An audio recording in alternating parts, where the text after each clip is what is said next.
Everyone, so welcome to lecture 17 of GS2 polity. ठीक है, last lecture में हमने right to life and liberty discuss करा था पूरा।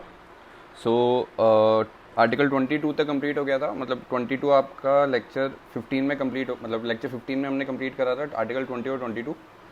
16 के अंदर हमने आर्टिकल 21 पूरा इन डेप्थ समझा है, तभी उसका मतलब जो लेक्चर का लेंथ था वो 1 आवर से ऊपर का था। ठीक है, बिकॉज उसके अंदर और भी सारे पैरामीटर्स कंप्लीट करे थे हमने पढ़ना। ठीक है, so in continuation with the series, तो वी आर अभी आज का लेक्चर हम लेक्चर 17 में 5 आर्टिकल्स पढ़ेंगे, स्टार्टिंग विद आर्टिकल 23 टू 27। ठीक है, आर्टिकल 23 स्पेसिफिकली अगेंस्ट एक्सप्लॉयटेशन है, जिसके अंदर आपका फोर्स लेबर वाला जो फंडा है उसको हम डिस्कस करेंगे। ठीक है, आर्टिकल 24 के अंदर आपका fundamental rights against child labour.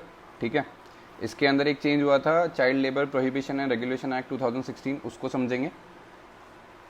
2016 का अमेंडमेंट एक्ट था, वो पढ़ेंगे। ठीक है, then will move to article 27 which is right to religion. Right to religion के अंदर आपका पूरा आपका right to freedom of conscience and मतलब right to profess, practice and propagate the religion, वो सारा प्रॉपरली डिस्कस करेंगे। ठीक है, then will discuss article 27 which includes freedom of religious denomination. Religious denomination का फंडा क्या रहता है कि एक रिलीजन के अंदर कई ऐसे सब कैटेगरीज होती हैं जो अपने अपने प्रैक्टिसेस को फॉलो करती हैं। ठीक है, तो उसको हम प्रॉपरली डिस्कस करेंगे। जैसे कि अंदर if I give an example, Ramakrishna mission हो गया और आनंद मार्ग हो गया। ठीक है, ये हिंदू रिलीजन के अंदर डिनोमिनेशंस हैं जिसपे सुप्रीम कोर्ट की एक वर्डिक्ट भी आई थी। ठीक है, तो रिलीजियस डिनोमिनेशन मतलब एक रिलीजन के अंदर जो सब कैटेगराइजेशन होती है, जैसे मुस्लिम्स के अंदर शिया सुन्नी हो गए, उनके अंदर भी आपके कई ऐसे रिलीजियस एंटिटीज़ होंगी जिनका खुद का एक प्रैक्टिस है, जिनका खुद का एक कंडक्ट है, रिलीजियस कंडक्ट है। तो वो सब चीज़ें हम समझेंगे आर्टिकल 26 के अंदर। And today's last will be article 27, जिसके अंदर एनी पर्सन जो कोई भी रिलीजन फॉलो करता है, प्रैक्टिस करता है, उसको किसी भी तरीके का टैक्स नहीं देना होता when it comes to practising और एक्सप्रेसिंग हिज और हर रिलीजन। ठीक है, तो अगर वो रिलीजन कोई मतलब एक्सेस कर रहा है, प्रमोट कर रहा है, मतलब ऑब्वियसली हर रिलीजन के अंदर आपकी अच्छी बातें सिखाई जाती है, समझाई जाती हैं। तो अगर वो प्रैक्टिस कर रहा है तो कोई भी किसी भी तरीके का टैक्स उस बंदे को देने की ज़रूरत नहीं है, जस्ट बिकॉज ही और she is following any religion. ठीक है, इसके अंदर हम मेन पॉइंट ये है कि टैक्स वर्सेस फीस। ठीक है, और स्टेट की क्या रिस्पॉन्सिबिलिटी होती है, state use of taxes and spending of those taxes. ठीक है, तो वो हम डिस्कस करेंगे। बिकॉज अगर आपको किसी इंस्टीट्यूशन से टैक्स आ रहा है या कोई कलेक्शन हो रहा है गवर्नमेंट के पास, स्टेट के पास, तो ऐसा नहीं है कि किसी एक स्पेसिफिक रिलीजन पे ही गवर्नमेंट अपना सारा पैसा एक्सपैंड कर सकती है जो कि पब्लिक पैसा है। ठीक है, तो वो सब हम प्रॉपर्ली डिस्कस करेंगे आर्टिकल 27 के अंदर। ठीक है, तो ये आज का कंटेंट है जो हम आज के लेक्चर में कंप्लीट करेंगे। ठीक है, so let's start with article 23। Article 23। ठीक है, so basically collectively article 23 and 24 both are against exploitation. ठीक है, 24 आपका स्पेसिफिक टू चाइल्ड लेबर के अगेंस्ट हो गया, और 23 आपका जनरल, जो जैसे फोर्स लेबर होगी, बेगार फोर्स लेबर। आर्टिकल 23 के अंदर आपका फोर्स लेबर आ गया। ठीक है, देन यू हैव बेगार सिस्टम। ठीक है, बेगार सिस्टम में you are working without any wage और रेम्यूनरेशन। ठीक है, मतलब आप काम कर रहे हो, ज़बरदस्ती काम कर रहे हो, बदले में आपको कोई पैसा भी नहीं मिल रहा है, या जो आपको मिलना चाहिए, आपका जो राइट है। Because if anyone is working, तो वो एक सर्विस ही प्रोवाइड कर रहा है, तो उस सर्विस के अगेंस्ट आपको पे मिलती है, सैलरी मिलती है, या किसी भी तरीके का प्रॉफिट मिलता है, कोई क्रेडिट मिलता है। तो वो सारी चीज़ें अगर नहीं मिल रही हैं and simply a person is doing काम करे जा रहा है, बट उसके अगेंस्ट उसको कोई बेनिफिट नहीं मिल रहा है, तो that comes under your begar system. Force labour का सिंपल फंडा है कि भाई आपके विल के अगेंस्ट आपको काम कराया जा रहा है। ठीक है, ज़बरदस्ती काम कराया जा रहा है, you are not even willing to do that work, but still मतलब फिजिकल टॉर्चर हो रहा है या सोशल पीयर प्रेशर के अंदर आपसे काम कराया जा रहा है। ठीक है, why I use social peer pressure, because जो सोसाइटी में डिफ्रेंशिएशन पॉइंट है, जैसे सोसाइटी में अपर कास्ट लोअर कास्ट वाला सीन है, तो any person who belongs to a lower caste, ठीक है, दलित कह सकते हो, ठीक है, इफ़ ही और शी इज़ बीइंग फोर्स्ड, ठीक है, to do something just because they are born in a specific caste और a community against their own will, ठीक है, तो that also comes under your force labour, ठीक है। तो इसके अंदर पहली कैटेगराइजेशन A1 करके लिख लो, आर्टिकल 23(1), ठीक है, इसमें लिख लो, it prohibits traffic in human beings, it prohibits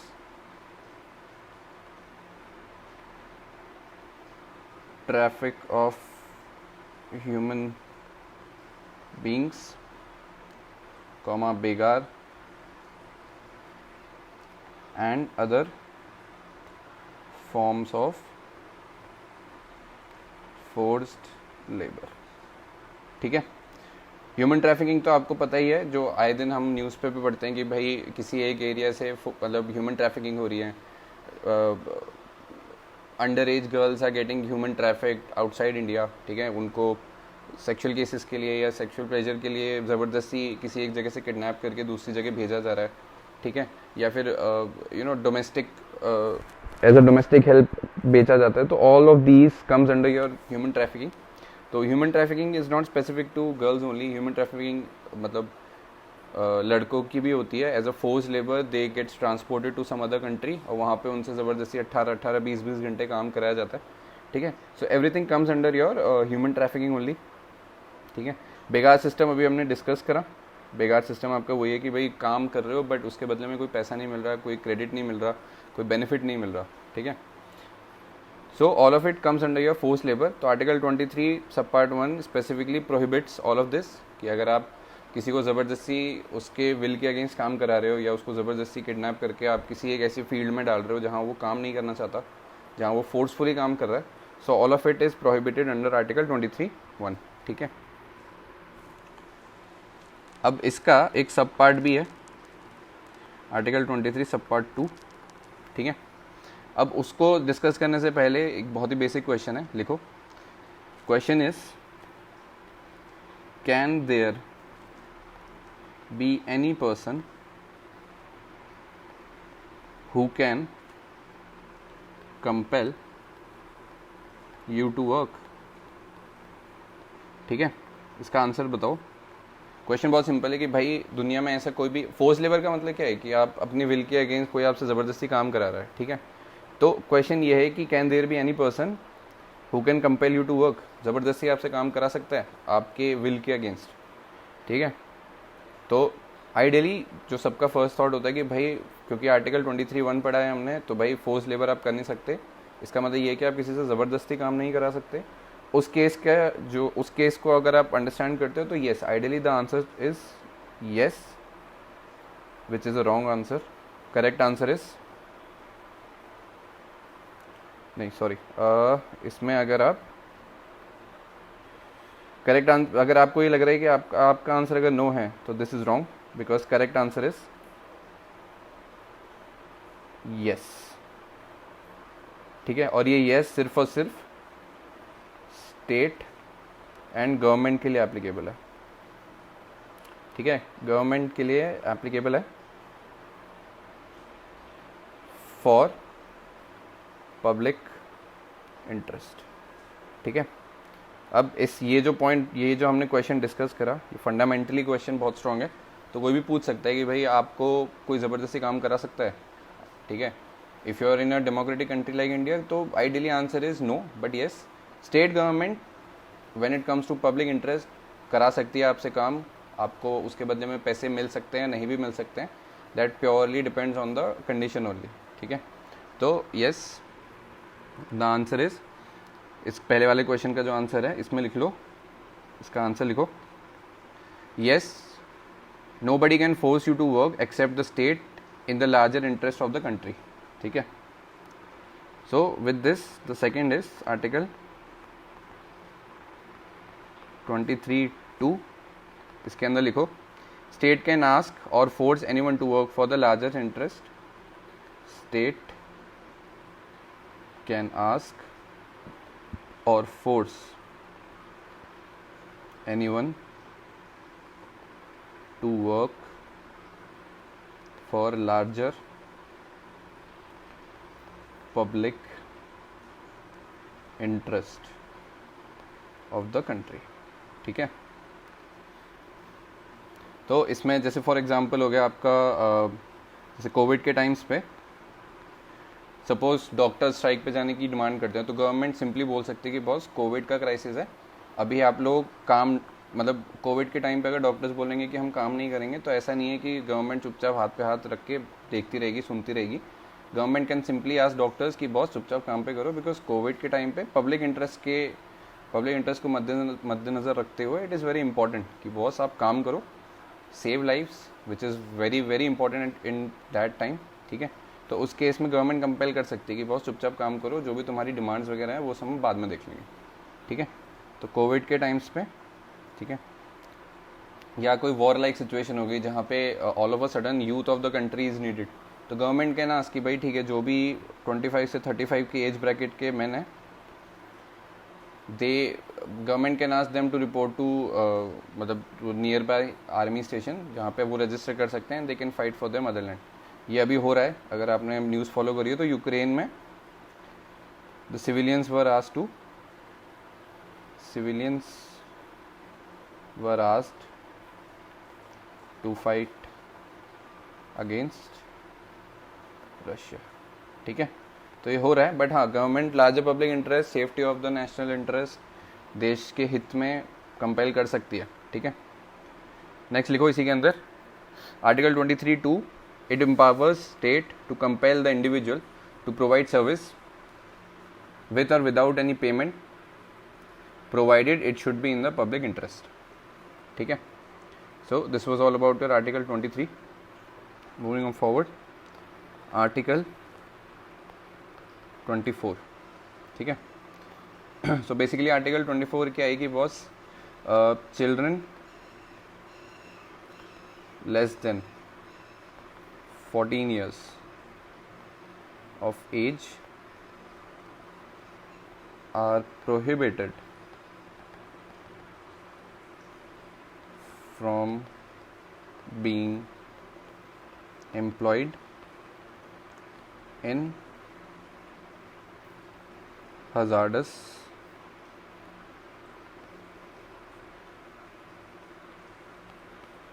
employment. ठीक है, इसका मतलब क्या है कि भाई 14 साल के से जो कम बच्चे हैं उनको आप हजार्डस एनवायरनमेंट में काम करने के लिए रिस्ट्रिक्ट करते हो, कि ऐसा नहीं है कि जो 14 साल से कम बच्चा है, जैसे 10 साल का बच्चा सड़क कंस्ट्रक्शन में काम कर रहा है, या जो पटाखे बनाते हैं फायरवर्क्स इंडस्ट्री में 14 साल से जैसे 10 साल का बच्चा काम कर रहा है, तो ये सारी चीज़ें प्रोहिबिटेड हैं. It is illegal, it is against the fundamental right. ठीक है, तो इसको लिख लो, children less than 14 years of age are prohibited on being employed in hazardous employment. ठीक है, तो आर्टिकल 24 में हजार्डस एम्प्लॉयमेंट का क्या मतलब है, हजार्डस के कुछ एग्जांपल लिख लो, जैसे माइन वर्किंग, कोल माइन हो गया, कोल माइन, गोल्ड माइन. ठीक है, माइन वर्क हो गया, और आपका हजार्डस में जैसे आपका कंस्ट्रक्शन हो गया. ठीक है, बिल्डिंग बन रही है, रोड बन रही है, तो वहाँ पे आप एम्प्लॉय नहीं कर सकते. ठीक है, अब इसका एक अमेंडमेंट एक्ट आया, अमेंडमेंट हाँ मतलब कह सकते हैं, बिकॉज 1980s के टाइम से आ रहा था, बट जो लेटेस्ट आया वो यही है, तो हम इसको डिस्कस करेंगे. ठीक है, सो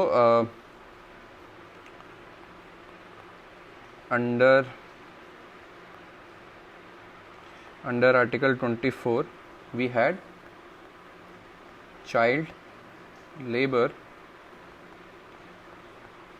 prohibition and regulation act of 2016. ठीक है, जो ओरिजिनल लॉ था वो 1980s के टाइम था, कई उसमें अमेंडमेंट हुए, वो आप हिस्ट्री जाके पढ़ सकते हो, बट लेटेस्ट जो है वो अमेंडमेंट एक्ट ऑफ 2016 आया था. अब इसमें क्या हुआ, आर्टिकल 24 के अंदर जो हमने पहले पढ़ा अभी, इसके अंदर ये हजार्डस वर्ड बहुत ही स्पेसिफिकली मेंशन था, और इट ऑल्सो स्पेसिफाई कि 14 साल से कम साल के बच्चे, 14 साल से कम उम्र के बच्चे आपके हजार्डस एनवायरनमेंट में काम नहीं कर सकते. ठीक है, 2016 के अंदर जो अमेंडमेंट आया या जो चेंजेस आए रेगुलेशन एक्ट ऑफ 2016, ठीक है, इसका जो रीडिफाइंड, इसमें जो रीडेफिनेशन आई, तो उसमें जो इम्पोर्टेंट पॉइंट थे कि hazardous word was removed, hazardous word got removed, ठीक है, सबसे पहला पॉइंट तो ये था, ठीक है। तो जो हमने ओरिजिनल डेफिनेशन पढ़ी थी हजार्डस एम्प्लॉयमेंट वो हट गई, प्लस टोटल जो हजार्डस कैटेगरीज थी, हजार्डस एम्प्लॉयमेंट की कैटेगरीज थी, इंडस्ट्रीज जिसे कहते हैं, वो रिड्यूस हो गई। हजार्डस इंडस्ट्री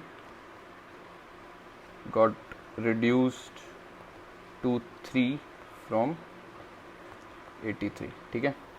पहले टोटल 83 इंडस्ट्रीज थी जिसको हजार्डस कैटेगरी के अंदर रखा गया था कि भाई इन कैटेगरीज ऑफ इंडस्ट्री के अंदर 14 साल से कम बच्चे काम नहीं कर सकते, बट अभी वो उसको अपडेट करके सिर्फ और सिर्फ 3 पे रखा गया और जो वर्ड हजार्डस था प्राइमरी डेफिनेशन के अंदर उसको हटा दिया, ठीक है।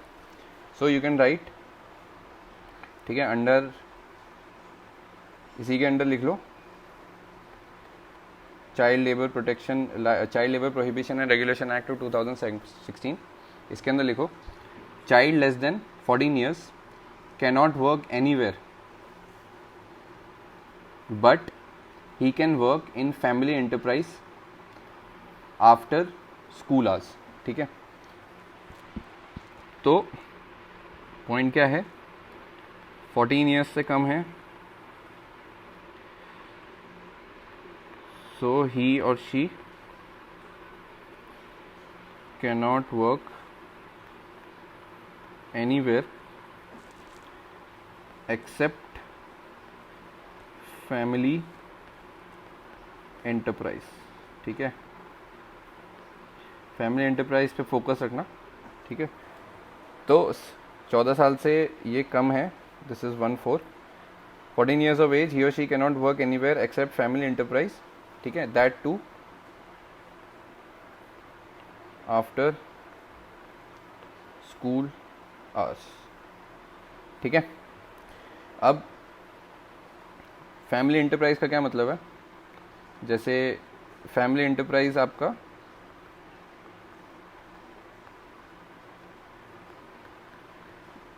टी स्टॉल हो गया फॉर एग्जांपल, जैसे किसी की शॉप हो गई, किसी का शोरूम हो गया, ठीक है, कोई रेस्टोरेंट चला रहा है, फैमिली बिजनेस हो गया जैसे, ठीक है। सो ये सारे आपके फैमिली एंटरप्राइज का पार्ट है, एग्जाम्पल है ये, ठीक है। ऑल्सो इस child labour prohibition and regulation act 2016 के बेसिस पे फैमिली एंटरप्राइज के अलावा जो चाइल्ड है वो ही और she can work in entertainment industry, ठीक है, फॉर एग्जाम्पल टीवी और फिल्म्स, वहाँ पे ये काम कर सकते हैं, ठीक है। अब इसके ना कुछ ड्रॉबैक्स भी हैं या कह सकते हो चैलेंजेस, ड्रॉबैक्स या cons of child labour act of 2016, ठीक है। इसका पहला लिखो, the limitation of 2000 act is that the definition of family is very broad, ठीक है। यहाँ जो हमने फैमिली एंटरप्राइज पढ़ा पूरा, इसमें जो फैमिली का मतलब है ना वो कहीं भी सिग्निफिकेंटली डिफाइंड नहीं है, ठीक है। तो definition of family is too broad, broad का मतलब क्या है कि भाई इसमें जैसे चाचा, मामा, मौसी, मतलब paternal uncle, maternal uncle, grandfather, maternal grandfather, uncle, aunt, anyone can be the family member, ठीक है। तो वो जस्टिफाइड नहीं है, तो hence family definition of family is too broad, ठीक है।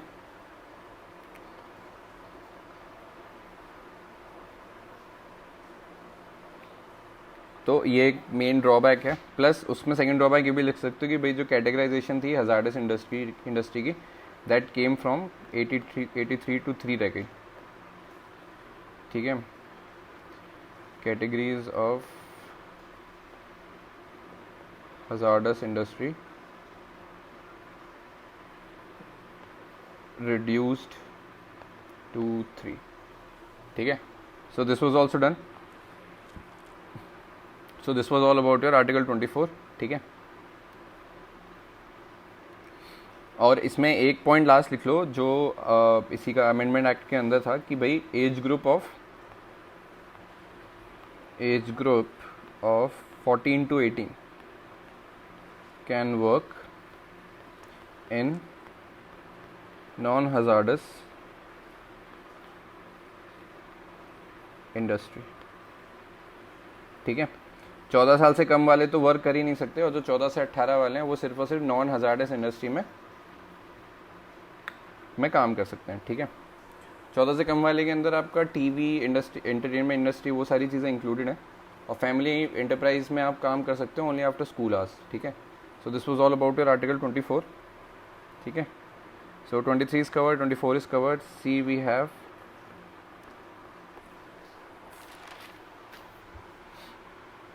Article 25, ठीक है, religion, ठीक है। So basically Article 25 it guarantees all individual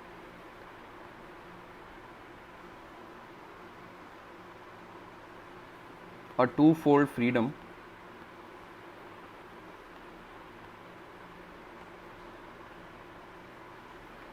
of religion, which includes right to freedom of conscience, right to freedom of conscience, CONSCIENCE, ठीक है। And second is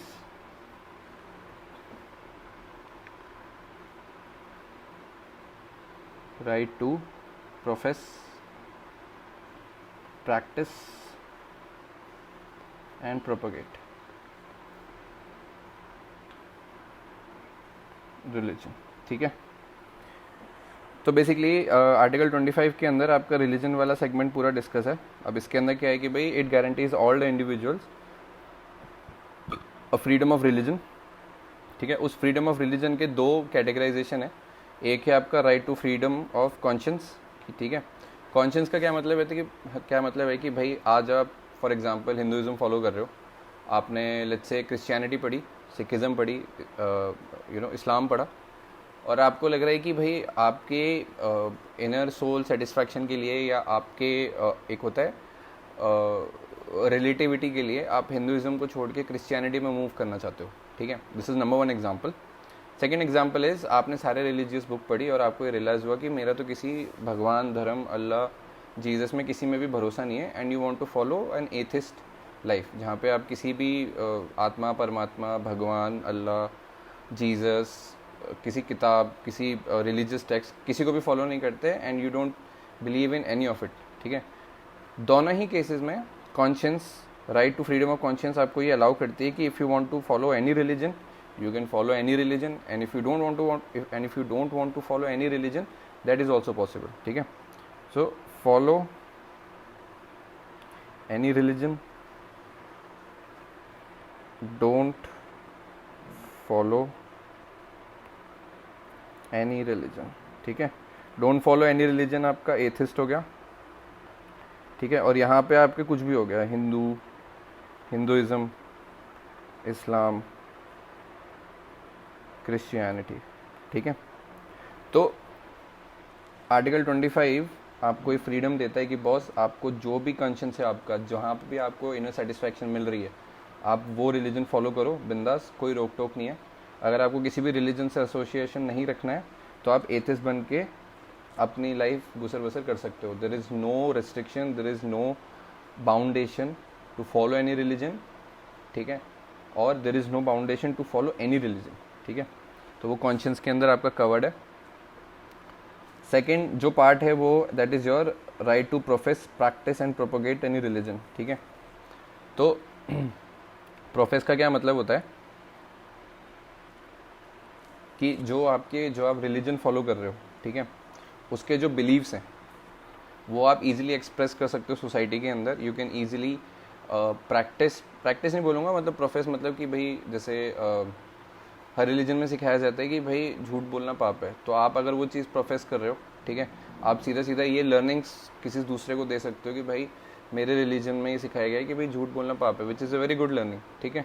तो वो आप इजीली कम्युनिकेट कर सकते हो, वो आप easily openly and freely spell out कर सकते हो वो चीज़ें, ठीक है। So that is allowed under right to profess. Practice ये है कि भाई जो भी रिलीजियस एक्टिविटीज़ हैं आपके रिलीजन के अंदर वो आप ओपनली प्रैक्टिस कर सकते हो। जैसे हिंदुज़म में हम दिवाली मनाते हैं बिकॉज श्री राम लौट के आए थे, तो हम दिवाली मनाते हैं, वी बर्स्ट क्रैकर्स, हम लक्ष्मी जी की पूजा करते हैं, हम नए कपड़े पहनते हैं। All of it is as part of religious practice we follow, ठीक है। जीसस क्राइस्ट का बर्थडे है, हम क्रिसमस मनाते हैं, all of it comes under your practice only, ठीक है। सो ओपनली एक्सप्रेस कर सकते हो जो भी आपके रिचुअल्स हैं, जो भी आपके कंडक्ट हैं उस रिलीजन को लेकर, ठीक है। ईद हो गया आपका, गुरु नानक जयंती हो गया, ठीक है, all of it you can easily practice. आप मतलब हम दिवाली मनाते हैं, हम ईद मनाते हैं, हम क्रिसमस मनाते हैं, ठीक है, गुड फ्राइडे हो गया, ठीक है, होली मनाते हैं, ठीक है, फेस्टिवल ऑफ कलर्स। तो everything you can practise openly in a society using article 25, ठीक है, and specifically right to practise, ठीक है। प्रोपोगेट का क्या मतलब होता है, जो आज के टाइम पे बहुत ही नेगेटिवली यूज़ होता है कि भाई प्रोपागेंडा है या ये फोर्सफुल कन्वर्जन हो रहा है, ऑल ऑफ इट मतलब टू एन एक्सटेंट ये गलत चीज़ें हैं, बट आइडियली जो प्रोपोगेट ये है कि जो भी अपने रिलीजन को एक्सपैंड करना चाहता है, ठीक है, कोई भी रिलीजन किसी भी तरीके से, अगर आप किसी भी तरीके नहीं मतलब अच्छे तरीके से you are spreading a good information about your religion, ठीक है, रिलीजियस गैदरिंग में आप अपने रिलीजन की पॉजिटिव चीज़ें बता रहे हो so that people can be aware, वो सारी चीज़ें आप राइट टू प्रोपोगेट के अंदर स्प्रेड कर सकते हो। Spreading of religious thoughts through religious gathering हो गया, your books, your cultural programmes, ठीक है, all of it is covered under your propagate, मतलब under article 23, 25 specifically and specific to propagation of religion, ठीक है। सो ये सारी चीज़ें हम इजीली डिटेल में समझेंगे। आउटलाइन आपको दे दिया है कि conscience, profess, practice and propagate, ठीक है, all of it is covered under article 25, ठीक है। तो जो हमने डेफिनेशन लिखी थी वो दोबारा मैं बोल देता हूँ। Right to religion, article 25, it guarantees to all the individual और twofold freedom of religion which includes number 1 right to freedom of conscious and number 2 right to profess, practice and propagate their religion, ठीक है। अब इसमें the meaning of religion is not specific to God, ठीक है, ये point important है। Why? Because conscience के अंदर हमने एथिज्म वाला फंडा भी समझा था, तो एथिज्म किसी भी गॉड से रिलेटेड नहीं है, हेंस जो रिलीजन है वो भी गॉड या किसी बुक या Holi Bible, Quran, Jesus, profit, हमारे बजरंग बली, राम जी, किसी से भी रिलेटेड नहीं है। इस आर्टिकल 25 के अंदर it is not specific to god only, but god plus faith, ठीक है। रिलीजन का मतलब गॉड प्लस फेथ हो गया। अगर आपका कोई गॉड नहीं है और अगर आप किसी एक फेथ में बिलीव रखते हो, लेट्स से ह्यूमैनिटी में, आपको किसी रिलीजन से लेना देना नहीं है, बट हाँ ह्यूमैनिटी में आपका फेथ है कि भाई ठीक है अच्छा कर्म करो, ठीक है, भूखों को खाना खिलाओ, गरीबों की मदद करो, तो वो एक फेथ है आपका, ठीक है। एंड फेथ कुड भी मतलब एक मेडिटेशन का भी पार्ट है, faith could be meditation, atheism etcetera, ठीक है। मेडिटेशन कर रहे हो आप, आपका एक ये फेथ है कि भाई मेडिटेट करूँगा तो मेरे को अच्छे पॉजिटिव वाइब्स आएंगी, मेरे को पॉजिटिव थॉट्स आएंगे, तो उसको मैं अपनी डे टू डे लाइफ में यूज़ करूँगा, ठीक है, for a better life, for a better day, ठीक है। इससे मैं ह्यूमैनिटी की मदद करूँगा. So all of it comes under your faith only. तो religion is not specific to God, ठीक है, and it includes God plus faith. ठीक है, फेथ में आपका एथिज्म भी आ गया एंड मेडिटेशन एट्सेट्रा. ठीक है, अब ये जो हमने 4 पॉइंट्स लिखे थे इसको हम डिटेल में लिखते हैं. तो पहला लिखो, ये हम आर्टिकल 25 भी पढ़ रहे हैं, ठीक है, तो कंफ्यूज मत होना. कॉन्शियंस, फ्रीडम ऑफ कॉन्शियंस लिखो. फ्रीडम ऑफ कॉन्शियंस, ठीक है, लिखो इसमें. It means absolute inner freedom of an individual to mould his religious belief and faith. ठीक है, full stop. Next you write, when this inner freedom takes an outward expression, it is called right to profess, practice and propagate a religion of one's choice. ठीक है, so this is inner freedom. ठीक है, self belief. अब इसी conscience में जो भी उसकी रिलीजियस बॉडी और फेथ है, ठीक है, जब ये कॉन्शियंस inner से when it starts expressing outwards, तो आपके पास प्रोफेस, प्रैक्टिस, प्रोपगेट आता है. ठीक है, फंडा वही है. कॉन्शियंस में आपने रिलीजियस की लर्निंग समझी, आपने अपना एक अटैचमेंट समझा, एक लिंकेज समझा. ठीक है, इनर सेंस में आपने वो चीज़ें एक्सप्रेस करी, अंडरस्टैंड करी, चीज़ों को समझा. रिलीजियस बिलीफ, लेट्स से आप एथिज्म हो तो आपने ह्यूमैनिटी समझी. ठीक है, उसके बेसिस पे अगर वो इनर से आउटवर्ड जा रहा है, मतलब आउटवर्ड कम्युनिकेशन, मतलब इनर बिलीफ से आप वो चीज़ पब्लिकली शोकेस कर रहे हो, पब्लिकली इंटरेक्ट कर रहे हो उस चीज़ को लेके, तो आप वो प्रोफेस कर रहे हो. ठीक है, मतलब ये मेरा मानना है कि भाई हिंदुइज्म में लेट्स से मेरे को सिखाया गया है कि झूठ बोलना पाप है, तो मैंने उस कॉन्शियंस को अपने अंदर बिलीफ में रख लिया कि बॉस ठीक है, मैं फॉलो करता हूँ हिंदुइज्म, तो मेरे को ये पता है कि झूठ बोलना पाप है. बट इस बिलीफ के साथ मैंने इस चीज़ को पब्लिकली प्रैक्टिस करना भी स्टार्ट करा. ठीक है, मैंने लोगों से बात करके उनको बताया कि बॉस मेरे रिलीजन में सिखाया गया कि झूठ बोलना पाप है, तो उसके बेनिफिट्स क्या हैं. ठीक है, कैसे वो मेरे को एक इनर सेल्फ बिलीव देता है. So all of it is covered under profess. जब वो मेरा इनवर्ड से आउटवर्ड जा रहा है, इनवर्ड्स टू आउटवर्ड्स. इनवर्ड्स मतलब आपका सेल्फ बिलीफ, अंडरस्टैंडिंग से आपका आउटवर्ड में पब्लिक, मासेस, तो वो सारी चीज़ें आउटवर्ड में आते ही तो आपके ये 3 आ जाते हैं. ठीक है, प्रैक्टिस, प्रोफेस एंड प्रोपगेट. और इनवर्ड में आपका कॉन्शियंस है. ठीक है, सो लास्ट पॉइंट हमने लिखा था, when this inner freedom takes an outward expression, it is called right to profess, practice and propagate a religion of one's choice. ठीक है, अब कॉन्शियंस में हमारा इतना था. अब राइट टू प्रोफेस में लिखो. Right to profess means right of an individual to spell out his religious belief freely and openly. ठीक है, spelling out his religious belief freely and openly.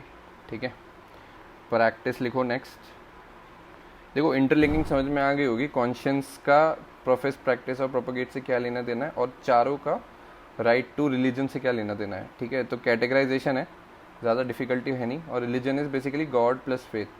God में आपके या रिलीजन के बेसिस पे जो गॉड बनते हैं, जैसे हिंदू, मुस्लिम, सिख, ईसाई, जिसमें जो जो डिफरेंट गॉड की डेफिनेशन है वो आप इससे कनेक्टेड कर सकते हो. प्लस अगर आप किसी गॉड में बिलीव ही नहीं रखते तो आप फेथ, एथिज्म, मेडिटेशन, ह्यूमैनिटी, उसको आप लेके चल सकते हो.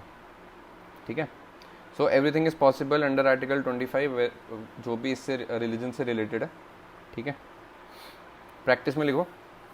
Right of an individual to follow the rituals prescribed by one's religion. Follow the rituals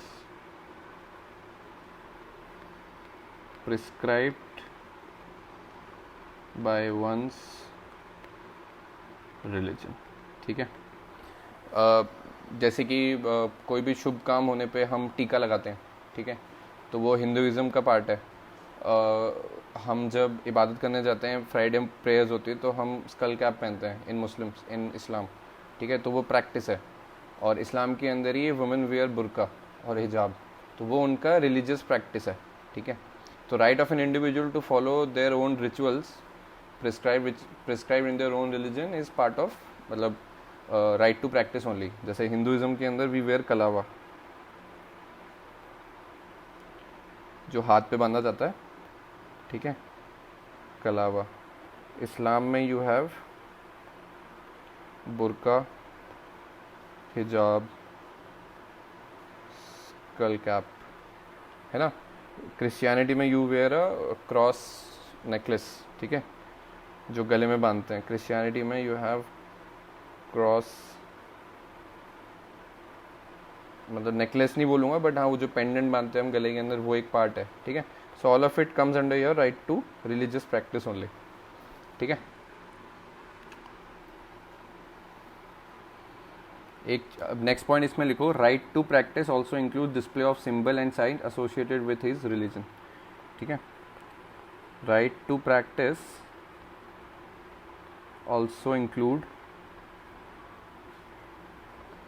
display of symbol and sign associated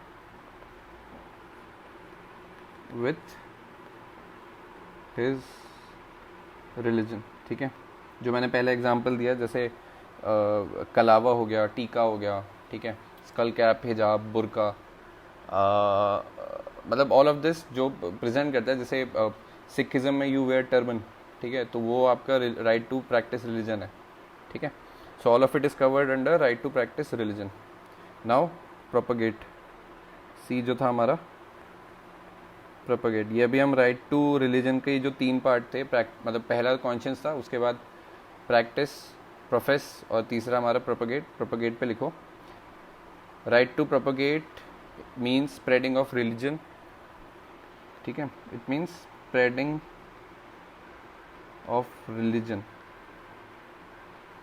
through, जो हमने स्टार्टिंग में बात करी थी कि भाई आपकी मास गैदरिंग हो सकती हैं। ठीक है, आप कोई बुक को स्प्रेड कर रहे हो, जैसे आप बाइबल लोगों में बांट रहे हो टू अंडरस्टैंड और to make them aware about Christianity. आप कुरान बांट रहे हो to make them aware about the Islam. ठीक है, आप भगवत गीता बांट रहे हो, तो all of it you propagate your religion through books. Culture programmes हो सकते हैं, जैसे मास लेवल पे कोई बहुत बड़े पादरी आ रहे हैं, या बहुत बड़े रिलीजियस गुरु, ठीक है, बहुत बड़े साधु आ रहे हैं, या बहुत बड़े मतलब इस्लाम को स्प्रेड करने वाले बड़े वो आ रहे हैं, मौलवी साहब। So all of it they come, they propagate their religion. ठीक है, तो थ्रू रिलीजियस गैदरिंग, ठीक है, religious gathering. Then you have book, spreading of religion through, ये सारे पॉइंटर्स हैं, बुक हो गया। Then you have cultural program. ठीक है, सो प्रोपोगेट मतलब सिंपल है, spreading of religion through all of these ways. ठीक है, अब इसमें एक ना बहुत ही मतलब कंट्रोवर्शियल पॉइंट है, जिसमें कन्वर्जन भी आता है, कन्वर्ट। ठीक है, आप प्रोपोगेट कर रहे हो अपना religion by converting other people to your religion. ठीक है, जैसे आपने कन्वर्ट कराया for example Hindus to Muslim, ठीक है, और vice versa also Muslims to Hindus. ठीक है, तो conversion is a part of propagating, because somewhere if that, मतलब जो भी बंदा है जो कन्वर्ट हो रहा है, ही और she is not getting that conscious, वो अपने रिलीजन में वो सेटिस्फैक्शन नहीं कनेक्ट कर पा रहा, जो उसको दूसरे रिलीजन में जो उसने पढ़ा समझा, उसको लगा कि ठीक है मैं हिंदुइज्म में इतना ज़्यादा स्पिरिचुअली कनेक्ट नहीं हो पा रहा हूँ, तो मैं इस्लाम के थ्रू अपना जो मीन्स हैं, जो वेज हैं, उसको मैं फुलफ़िल कर सकता हूँ। Same goes for if anyone who is a Muslim. ठीक है, उसको ये लगता है कि भाई इस्लाम के through I am not able to achieve my inner peace, और उसने जैसे हिंदुइज्म में भगवत गीता पढ़ी, रामायण पढ़ी, महाभारत पढ़ा, उसको ऐसा लगता है कि भाई ठीक है, मैं हिंदुज़म में कन्वर्ट होके अपनी लाइफ को एक बेटर अंडरस्टैंडिंग से समझ सकता हूँ, तो that is also a right to propagate only, which includes your conversion. ठीक है, all of it is possible.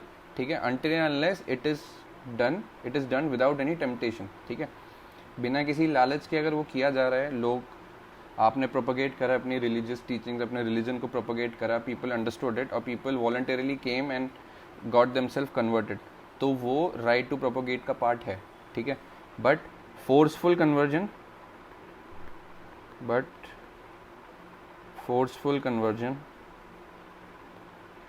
And conversion through temptation is illegal. ठीक है, किसी को आप लालच दे के कन्वर्ट करा रहे हो कि भाई ठीक है, तुम एक्स रिलीजन से वाई रिलीजन में चले जाओ, हम तुमको 1 लाख रुपए देंगे, वो गलत है. किसी को आप ज़बरदस्ती किडनैप करके उसका रिलीजन चेंज कर रहे हो, वो भी इलीगल है. सो ऑल दीज थिंग्स, मतलब ये पार्ट इलीगल है पूरा. बट हाँ, अगर पीपल नए रिलीजन से, जैसे बुद्धिज़्म से कोई समझा, सीखा, जाना, उसको लग रहा है कि ठीक है मैं हिंदुज़म से बुद्धिज़्म में कन्वर्ट हो जाता हूँ, या मुस्लिम से बुद्धिज़्म में, या क्रिश्चियनिटी से बुद्धिज़्म में, purely on the basis of understanding कि भाई क्या लर्निंग्स है मेरी. ठीक है, क्या मैं एक अपनी लाइफ को बेटर वे में समझ सकता हूँ थ्रू बुद्धिज़्म, वो वॉलंटरीली कन्वर्ट हो रहा है, तो that is the part of your right to propagate only. ठीक है, and that is legal also. Illegal part में आपका बस टेम्पटेशन नहीं होना चाहिए, मतलब लालच, दिस इज़ योर ग्रीड. ठीक है, और फोर्सफुल कन्वर्जन नहीं होना चाहिए, ज़बरदस्ती बिना उसके विल के आप कन्वर्ट करो उसको. ठीक है, so this comes under your right to propagate only. ठीक है,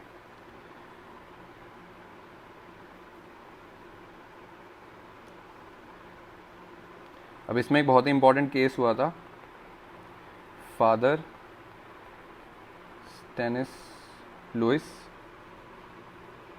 versus state of Madhya Pradesh 1977. ठीक है, उसके अंदर सुप्रीम कोर्ट की रूलिंग ये आई थी, इट क्लैरिफाइज, लिख लो इसको, it clarifies that the fundamental right of a person to spread his religion by explaining the content can not be question. ठीक है, तो जो भी बंदा अपने रिलीजियस लर्निंग्स को स्प्रेड कर रहा है with proper content, proper understanding, proper context, ठीक है, वो चीज़ों को बता रहा है, समझा रहा है, एक पर्सपेक्टिव दे रहा है, तो that can never be question.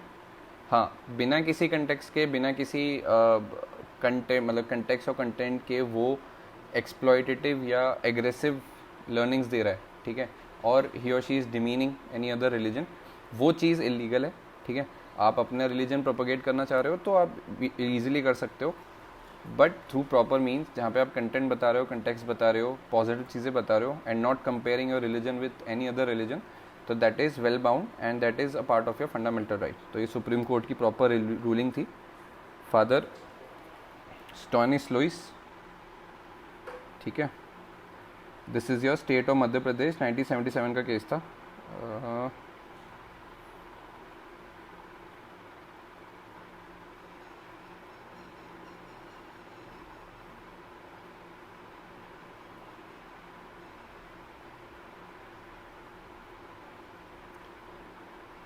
Father स्टैनिलॉस, sorry, ये इसकी करेक्ट है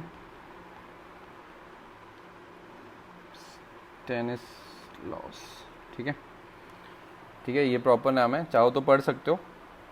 this is 1977 case of Father Stanislaus versus state of Madhya Pradesh. ठीक है,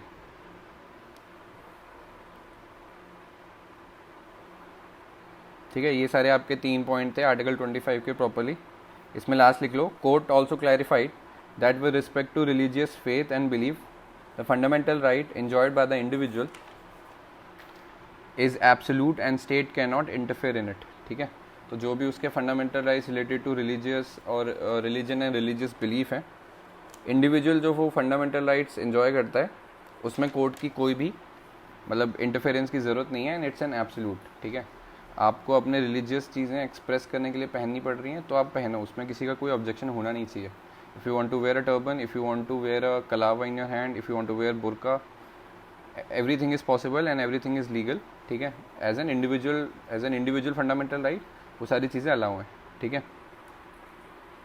हाउएवर, ठीक है, ये तो इंडिविजुअल लेवल पे थी चीज़ें, ठीक है। नेक्स्ट लिखो, इंडिविजुअल लेवल पे individual fundamental right with respect to religious belief is absolute and court and state आपको रोक नहीं सकता, state cannot interfere, ठीक है। तो इसका फंडा मतलब वही है कि जैसे if you want to wear a turban, if you want to wear a कलावा, if you want to wear a burqa, ठीक है, everything comes under your individual fundamental right and state cannot interfere in it, ठीक है। कुछ भी पहनना है पहन लो, कोई भी रिलीजियस चीज़ें पहननी है पहन सकते हो as a fundamental right of an individual, but a very big but in fact, लिखो इसमें, in case of religious conduct, however in the case of religious conduct and practice the state is free to regulate in the interest of public at large, ठीक है। मास gathering हो रही है, ठीक है, या फिर कोई ऐसा रिलीजियस कंडक्ट हो रहा है जिसमें आपको पता है कि बहुत सारा मास पार्टिसिपेशन है एंड उसमें अगर लॉ एंड ऑर्डर को मेंटेन करना है तो वो कॉल जो है फॉर द पब्लिक इंटरेस्ट उसको स्टेट गवर्नमेंट ले सकती है, ठीक है। State government can regulate all of it, ठीक है। तो इसके अंदर state can regulate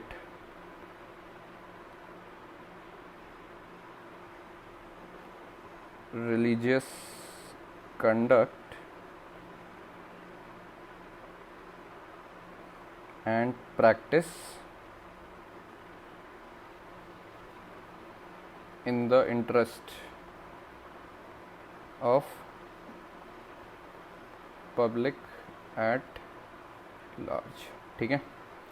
individual level पे फंडामेंटल राइट्स में स्टेट कुछ भी नहीं बोल सकता। अगर आपको टर्बन पहनना है, कलावा पहनना है, बुर्का पहनना है, ईद मनानी, दिवाली मनानी है, वो सब कर सकते हैं। बट कभी कभी होता है ना, कम्युनल टेंशन्स हैं और किसी की कोई रिलीजियस गैदरिंग है, तो उस केस में state government in the interest of public at large वो चीज़ों को रेगुलेट कर सकती है कि वो बोल सकते हैं कि भाई आप अगर आप जैसे कम्युनल टेंशन है और दिवाली मनानी है तो स्टेट गवर्नमेंट बोल सकते हैं कि भाई सिर्फ रात को 8 से 10 तक आप पटाखे फोड़ सकते हो, ठीक है।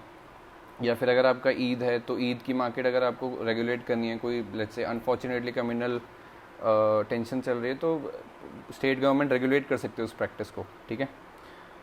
So this was all about your article 25।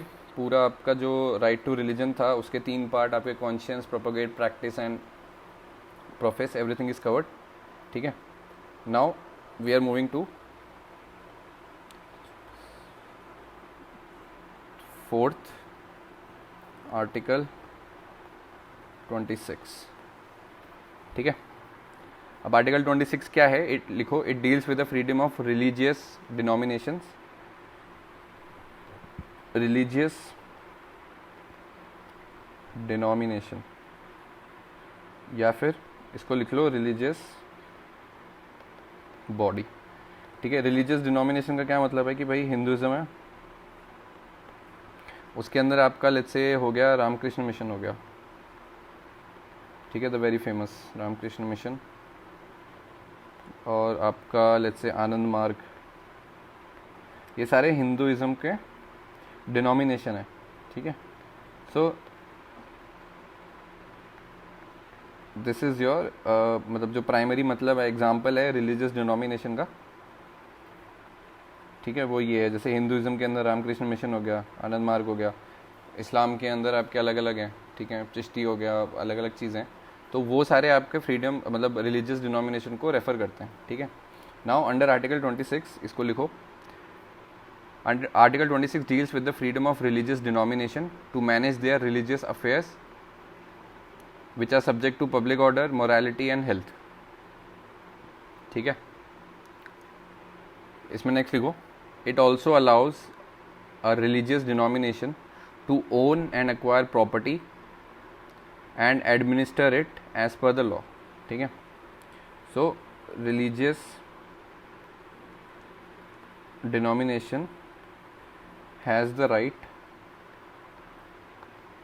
to acquire property and administer it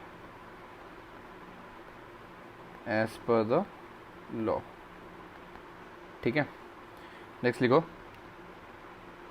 Article 26 also allows a religious denomination to establish and maintain institution for religious and charitable purpose.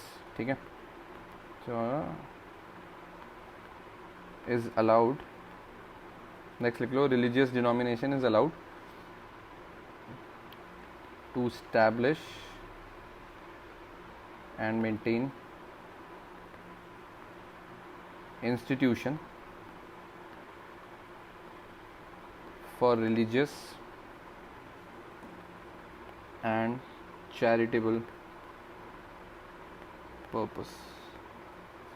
ठीक है. अब फंडा क्या है कि बॉस देखो, हिंदुइज्म के अंदर भी बहुत सारे कैटेगराइजेशन है. रामकृष्ण मिशन जो विवेकानंद से रिलेटेड है, उसके बेसिस पे आर्टिकल 26 उनको इनेबल करता है कि बॉस आप प्रॉपर्टी खरीद सकते हो for the propagation of your religion. ठीक है. आप उसको अपने हिसाब से, अपने रिलीजन के हिसाब से एडमिनिस्टर कर सकते हो. ठीक है. आप इंस्टीट्यूशंस ओपन कर सकते हो फॉर द चैरिटी और फॉर द रिलीजियस प्रैक्टिसेस और religious teachings. So everything is enabled under article 26 only. ठीक है. So this was all about your article 26. इसमें ज़्यादा कुछ खास है नहीं. It just gives an extended right for the religious bodies to have their own property, have their own institution, have their own charitable trust, have their own मतलब साल में अगर किसी को मिलना है, कुछ कल्चर प्रोग्राम करना है, so everything is enabled under article 26 only. ठीक है. Now coming to the last article, this is 5th article 27. ये important है because इसमें concept बहुत है. मतलब basically tax versus fees. ठीक है. इसमें लिखो. Under article 27 no person shall be compelled to pay any tax for promotion और maintenance of any particular religion. ठीक है. जैसे अगर आपने हिस्ट्री पढ़ी हो तो एक जिजिया टैक्स होता था पहले. ठीक है. जो नॉन मुस्लिम्स देते थे मुस्लिम रूलर्स को टू प्रैक्टिस देयर रिलीजन. ठीक है. So this type of concept is not applicable for any religion in democratic India. ठीक है. फंडा क्या है? Any person who is following और प्रैक्टिस एनी रिलीजन, उसको किसी भी टाइप का टैक्स देने की ज़रूरत नहीं है to the state, just because he और शी इज़ प्रोफेसिंग और प्रैक्टिसिंग देयर इंडिविजुअल रिलीजन. ठीक है. सो बेसिकली आर्टिकल 27 ये है. अब इसमें क्वेश्चन बड़ा ट्रिकी बनता है. ठीक है. तो क्वेश्चन क्या है?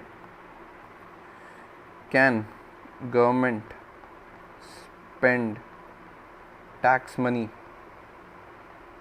on religion? बहुत ही सिंपल क्वेश्चन है. गवर्नमेंट जो भी टैक्स मनी इकट्ठा करती है अपने पास, क्या वो उसको रिलीजन में एक्सपेंड कर सकती है? अगर आप लोगों का आंसर है, इस पर सोचो थोड़ा. अगर आपका आंसर है no, then you are wrong. If your answer is yes, then it is correct. ठीक है. फंडा क्या है? गवर्नमेंट जो भी टैक्स मनी इकट्ठा करती है ना, उसके पास दो ऑप्शन है. या तो वो बिल्कुल भी किसी भी रिलीजन पे वो टैक्स मनी को स्पेंड नहीं करेगी, या फिर अगर if the government wants to spend, या तो वो not at all on any religion, या फिर it can spend on all religions. ठीक है. कोई पार्शियलिटी नहीं होनी चाहिए. ठीक है. तो बेसिकली फंडा क्या है? किसी भी एक मतलब टैक्स से पे जो पैसा है गवर्नमेंट के पास, या तो वो सारे रिलीजन को इक्वली स्प्रेड करेगी, मतलब इक्वली स्पेंड करेगी सारे रिलीजन पे, या फिर वो किसी भी रिलीजन पे एक पैसा तक खर्च नहीं करेगी. ठीक है. So this comes under your article 27. ठीक है. तो इसका जो आंसर है वो लिख लो, yes, but it should be for all the religion. ठीक है. अब इसका एग्जाम्पल ये है कि जो स्प्रेडिंग होती है, the government or state is spending, for example Amarnath Yatra, उसके अंदर जो सिक्योरिटी लगते हैं, जो सर्विसेज प्रोवाइड की जाती हैं, वो सारा सेंट्रल गवर्नमेंट ओन करती है। तो टैक्स का पैसा ही है जो वहाँ पे एज एन एक्सपेंस जा रहा है, तो वो इक्वली होना चाहिए रिलीजन में। तो इसका प्राइम एग्जांपल एक अमरनाथ यात्रा हो गया और दूसरा हज हो गया, ठीक है। गवर्नमेंट हज में जो लोग जाते हैं उनको सब्सिडीज़ देती है, ठीक है, वो भी एक पार्ट है जो भी टैक्स कलेक्ट हुआ उसकी स्पेंडिंग का, ठीक है। तो ये दो प्राइम एग्जांपल हैं जिससे आप ये समझ सकते हो कि जो टैक्स कलेक्ट हो रहा है गवर्नमेंट का और जहाँ वो स्प्रेड हो रहा है वो रिलीजियसली इक्वल है, ठीक है। किसी भी रिलीजन को कोई पार्शियलिटी नहीं है या किसी भी रिलीजन को सुपीरियर या इन्फीरियर दिखाने की कोशिश नहीं है गवर्नमेंट एंड से। टैक्स का पैसा है तो वो सारे रिलीजन को इक्वली जाएगा, वरना किसी भी रिलीजन को 2.5 पैसा भी नहीं मिलेगा, ठीक है। इसमें नेक्स्ट लिखो under article 27 only, in an exemption if the money is not a tax money, ठीक है, then it can be spend specifically on any one religion, ठीक है। For example fees from Haj can be use for only Islamic religion only, ठीक है। तो asterisk mark करके लिखना because जरूरी है। If the money is collected from non tax source, non tax source में आपको क्या आ गया, फीस, ठीक है। फंडा क्या है, नॉन टैक्स सोर्स, फीस आ गया, ठीक है। अभी इस एग्जांपल को समझने के लिए हम ये कह रहे हैं जो फीस गवर्नमेंट को मिल रही है दैट इज फ्रॉम हज पैसेंजर्स, ठीक है। मतलब ऑब्वियसली अगर आपको हज पिलग्रिमेज पे जाना है तो आपको एक फ़ीस देनी होती है, ठीक है। वो गवर्नमेंट के लिए is a non tax source, तो जो भी फीस कलेक्ट हुई है गवर्नमेंट के एंड पे, collected by government,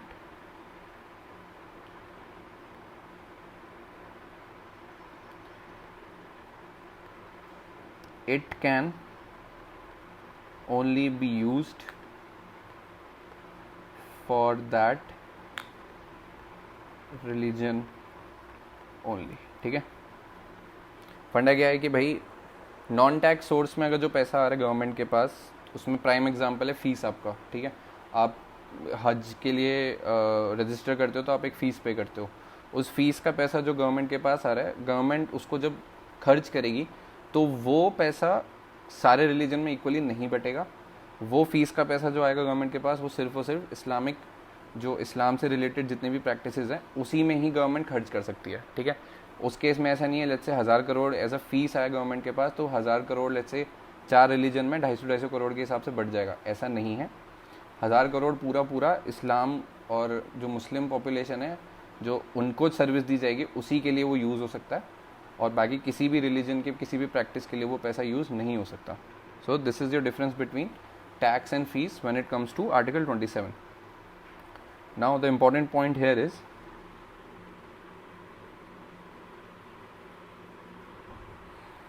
why there is a differentiation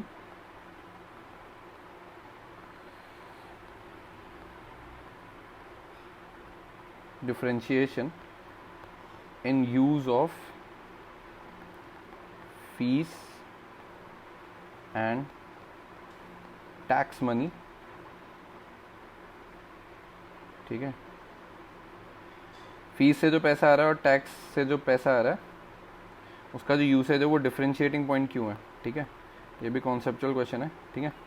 अब इसका प्राइम एग्जांपल ये है कि जो फीस का पैसा आ रहा है ना, मतलब जो पहले टैक्स का पैसा आ रहा है वो कलेक्टिवली सारे लोग irrespective of their caste, race, community, जो भी टैक्स का पैसा आता है वो गवर्नमेंट यूज़ जो करती है टैक्स के पैसे के लिए, usage is to promote and maintain all religion, ठीक है। टैक्स का पैसा जो भी जिस भी रिलीजन में यूज़ हो रहा है, the primary aim of that money और the usage is to promote and maintain religion, all नहीं रिलीजन लिख लो। अब वो रिलीजन में कुछ भी आ सकता है, हिंदुइज्म, इस्लाम, क्रिश्चियनिटी, XYZ, कुछ भी, ठीक है। बट जो फीस है, फीस का जो पैसा है, जो उसका मोटिव है उसको यूज़ करने का, is to control the secular administration of religious institutions.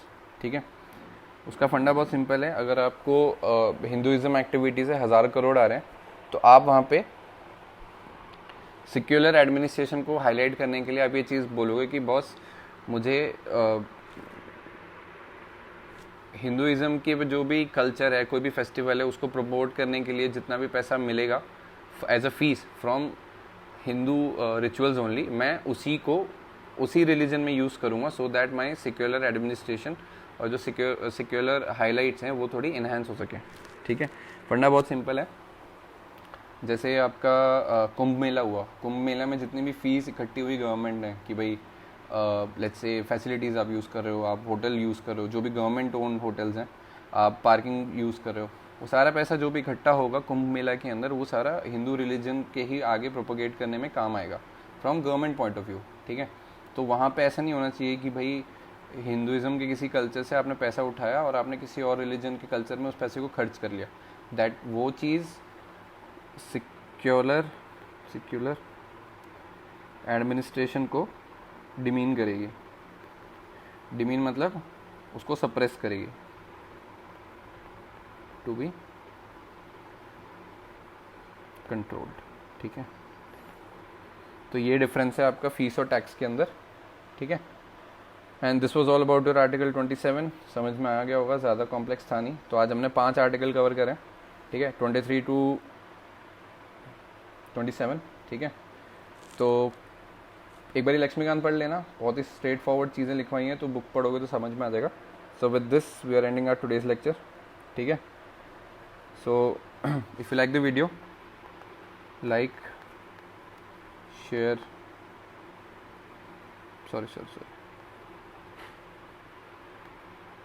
Like share subscribe comment. ठीक है, पसंद आया तो ये सब कर देना। नेक्स्ट लेक्चर में हम 28 to 32 जितने भी फंडामेंटल आर्टिकल्स बचे हैं वो कंप्लीट करेंगे, और उसके बाद हम रिट से स्टार्ट करेंगे कि भाई रिट क्या होती है, मैग्निमस क्या होता है, हेबियस कॉर्पस क्या होता है, वो सारी चीज़ें। So till then keep studying, keep watching. ठीक है, I hope you like this video informative. पसंद आया तो लाइक शेयर एंड सब्सक्राइब। कुछ कमेंट क्वेरीज हैं तो डाल देना, मेल है, कमेंट में डाल सकते हो। ठीक है, and I will see you in the next one.